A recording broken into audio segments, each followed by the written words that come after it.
सूरज की रोशनी से भरे एक खूबसूरत गांव रंगपुर में एक नन्हा रीछ बब्बू रहता था। दूसरे रीछ खेल कूद में मसरूफ रहते, मगर बब्बू को रंग भरने और तस्वीरें बनाने का बेहद शौक था। वो दरख्तों के तने, पत्थर और दीवारों पर पेंटिंग करता। इसकी ख्वाहिश थी कि वो दुनिया की सबसे खूबसूरत तस्वीर बनाए, मगर हमेशा कुछ ना कुछ कमी महसूस होती।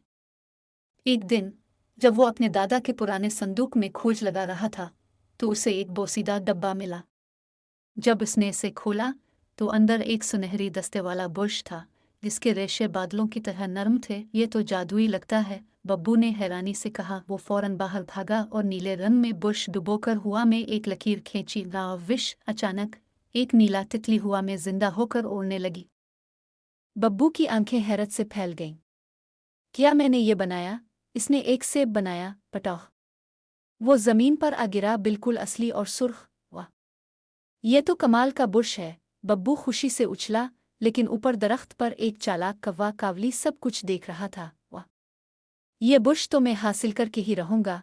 कावली ने अपनी चमकदार आंखें घुमाईं और यूं मुसीबत शुरू होने वाली थी। अगली सुबह बब्बू ने जैसे ही अपना जादुई बुर्श लेने के लिए हाथ बढ़ाया, ये कहा गया। उसने बिस्तर के नीचे, अलमारी के पीछे, हता के शहद के मर्तबान में भी देखा, मगर बुर्श गायब था। तभी बाहर से एक मकरू हंसी सुनाई दी। ये ढूंढ रहे हो, छोटे रीछ? बब्बू ने देखा कि कावली एक दरख्त पर बैठा बुर्श अपनी चोंच में दबाकर हंसी उड़ा रहा था। ये वापस करो, बब्बू ने गुस्से से कहा।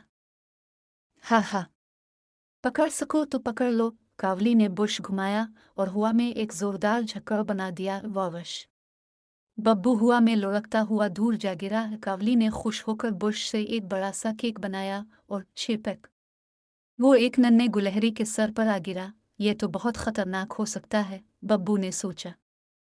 इसे फौरन कुछ करना था। बब्बू दौड़कर अपने बेहतरीन दोस्तों के पास गया, लाविलो खरगोश, मैक्स लूमड़ी और पपे गुलहरी, जो अभी भी सर से केक उतारने की कोशिश कर रहा था। कावली ने मेरा जादुई बुर्श चरा लिया है और वो तबाही मचा रहा है, बब्बू ने सांस लेते हुए कहा। मैक्स मुस्कुराया। हमें इसे रोकने के लिए टीम वर्क करना होगा, लुलू ने अपने लंबे कान हिलाए। मेरे पास एक तरकीब है। हम इसके लिए एक जाल बिछाएंगे, पपे ने डरते हुए कहा। मगर अगर इसने कोई खौफनाक चीज बना दी तो?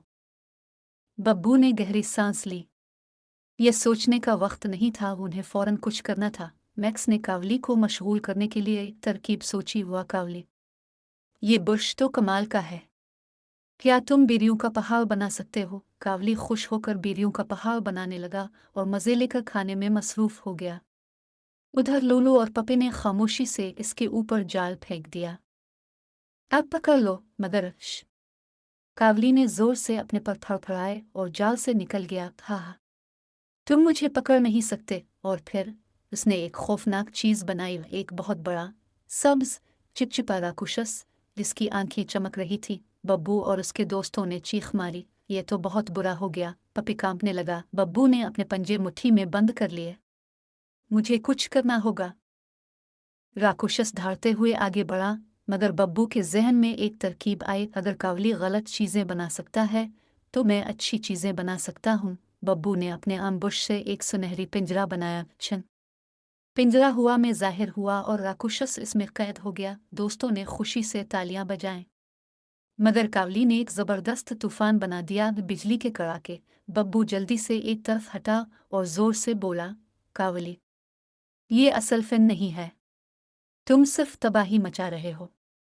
कावली ने चौंक कर देखा। मगर मैं तो सिर्फ मजा कर रहा था। बब्बू ने गांव के बर्बाद नज़ारे की तरफ इशारा किया। गिरे हुए दरख्त, गिरे हुए जानवर और पिघलता हुआ केक। हकीकी फिन खुशी देता है, खौफ नहीं, बब्बू ने नरमी से कहा। कावली की आंखें झपकी। मैंने कभी इस तरह नहीं सोचा था। आहिस्ता से इसने बुर्श वापस कर दिया। शायद मैं कुछ ज्यादा ही शरारत कर गया, बब्बू मुस्कुराया। आओ सब कुछ ठीक करते हैं। सब दोस्तों ने मिलकर पूरे गांव को दोबारा रंगों से भर दिया।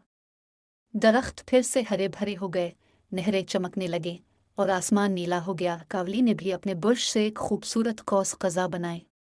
ये वाकई मज़ेदार है, बब्बू ने इसकी पुश्त थपथपाए। देखा, असल फिल्म तबाही नहीं, खूबसूरती और खुशी पैदा करना है। इस दिन के बाद कावली बब्बू का साथी बन गया और जादुई बुश हमेशा अच्छी चीज़ों के लिए इस्तेमाल होने लगा। और बब्बू इसने आखिरकार दुनिया की सबसे खूबसूरत तस्वीर बनाई, एक खुशहाल गांव खुशियों, रंगों और दोस्ती से भरा हुआ, और यही हकीकी शाहकार था।